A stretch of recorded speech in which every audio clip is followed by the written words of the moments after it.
हाँ, होता ये है कि हम जो भी अपनी सहरी में खाते हैं, हमारी बॉडी उसको 8 आवर्स यूटिलाइज कर लेती है इनिशियल, जो कि अभी हमारे सोने में या इंटरवल्स में गुजर जाते हैं। उसके बाद आते हैं हमारा क्रूशियल फेज, जो असर के मगरिब के दरमियान का फेज होता है, वो गुजारना बहुत मुश्किल हो जाता है।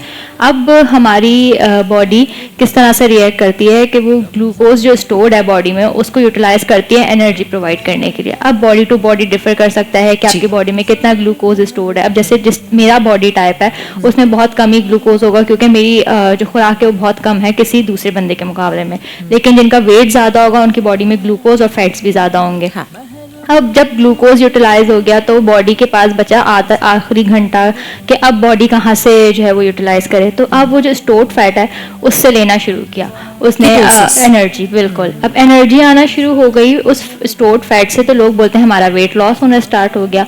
अब इफ्तारी हुई और इफ्तारी में हमने जो पकोड़े समोसे, फिर वापस जो वो स्टोर्ड फैट हमारा यूटिलाइज होता, हमने उसको बोला कि नहीं प्लीज आप परेशान नहीं हो, हम आपको वापस भर देते हैं जगह पे। हमने वो जगह स्टोर कर दी। इस वजह से जो है ना, लोगों को लगता है कि फीलिंग ऑफ टायर्डनेस जो शिकायत होती है हमारे पास क्लिनिक में, मेरे पास अक्सर पेशेंट शिकायत होती है कि हम इफ्तारी करते हैं और हम बहुत थकावट महसूस करते हैं। अगर हम चाय या कैफीन की इंटेक ना करें तो हम जब तक जो है ना वो चार्ज नहीं होते। तो मैं हमेशा लोगों को बोलती हूँ कि इसके लिए 5 चीजें जो है ना वो आपकी बॉडी पे रिएक्ट कर रही होती हैं। एक तो आपकी फूड इंटेक, जैसे तरह से मैंने बताया। डाइजेस्टिव सिस्टम आपका बहुत इंपॉर्टेंट है, आपका डाइजेस्टिव सिस्टम किस तरह से काम कर रहा है। तीसरा हाइड्रेशन लेवल, पानी की सबका इस वक्त रमजान में डिस्टर्ब होगा। चौथा स्लीपिंग पैटर्न जो आपने बात की, और 5वां आपकी फूड चॉइसेस।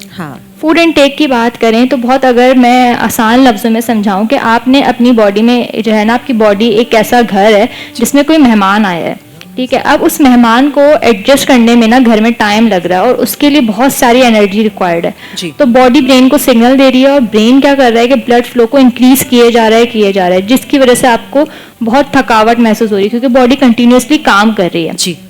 उसके बाद अगर हम बात करें डाइजेस्टिव सिस्टम की, अब जो मेहमान घर में आ चुका है, अब उस मेहमान को आपने किस तरह से केटर करना है। अब उस मेहमान को लगना चाहिए कि वो घर का ही अपना फर्द है, और उसको अपना ही घर का फर्द बनाने के लिए बॉडी जो है ना वो इंसुलिन लेवल जो है ना उसको इंक्रीज कर रही है। इंसुलिन लेवल इंक्रीज हो रहा है, बॉडी में आ रहा है, ब्लड में आ रहा है, तो ब्लड लेवल जो आपका ब्लड ग्लूकोज लेवल है वो स्पाइक कर रहा है, जिसकी वजह से थकावट महसूस होती है हमें अक्सर। अच्छा, ग्लूकोज लेवल स्पाइक जब करता है तो you feel tired only after इफ्तारी, स्पेसिफिक स्पैन ऑफ टाइम 15 से 20 मिनट के लिए। वैसे यूजुअली इंस्टेंट एनर्जी प्रोवाइड करता है, लेकिन हम क्योंकि इतने कॉम्प्लेक्स कार्बोहाइड्रेट्स ले रहे होते हैं अपनी इफ्तारी में, या हम इतना फैट ले रहे होते हैं अपनी इफ्तारी में, कि उसको ब्रेक डाउन का जो प्रोसेस होता है, इंसुलिन का रिएक्ट करने का जो प्रोसेस होता है, वो 15 से 20 मिनट का होता है बॉडी में।